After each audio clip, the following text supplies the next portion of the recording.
Hindi na iwasan ng mahusay na aktor na si John Lloyd Cruz ang tawagan si Vilma Santos para magpasalamat sa pelikula na When I Met You in Tokyo. Isang video din ang ibinahagi ni John Lloyd na kung saan ay sobrang na-appreciate niya ang pelikula ni Miss Vilma Santos at ni Mr. Christopher De Leon. And tingin ko kaya ako tumawag kasi kinailangan kong magpasalamat. Una sa kanya, sa kanila ni Tito Bo dahil nanumbalik talaga yun, ganun po, yun po yung movie na kailangan namin, yun yung pelikula na napaka-simple, napaka-sincere, napaka-honest. Parang yun yung kailangan kong mapanood. Ayon kay John Lloyd, sobrang na-appreciate niya ang pelikula na ginawa ni Vilma Santos at ni Christopher De Leon dahil na rin sa mensaheng ipinaabot nito sa mga manonood. Ayon din sa kanya, isang napakagandang pelikula na kailangan panuorin ng marami dahil marami silang matututunan lalo na kung paano mahalin ang mga kamag-anak, ang mga taong nasa paligid at pati na rin ang sarili.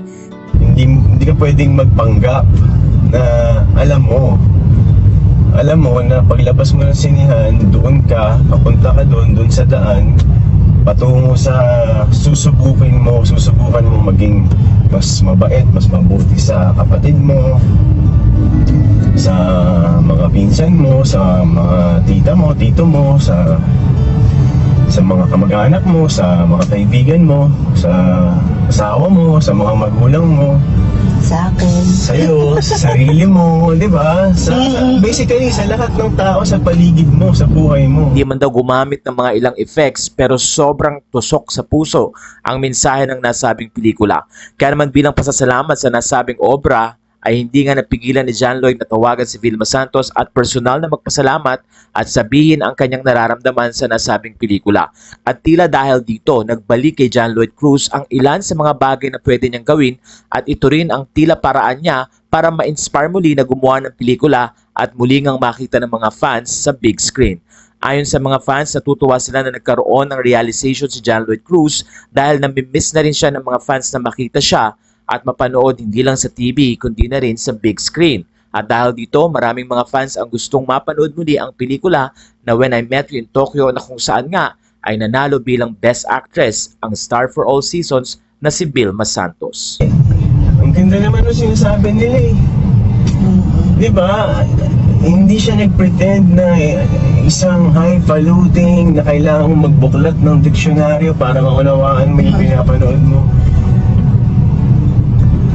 Ay.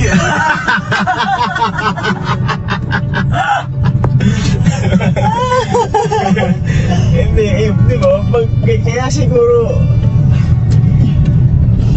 we need to be grateful. Kaya I wanted to make sure na makapagpasalamat ako kay Ate V na yan, kagaya niya. Di ba? Mas senior sa akin. Sila ni Tito Bo, and hanggang ngayon hindi sila napapagod gumawa. Hindi sila nagsasawa na tumulong sa tao. Kasi nako, sa part 2 na lang to. Tama.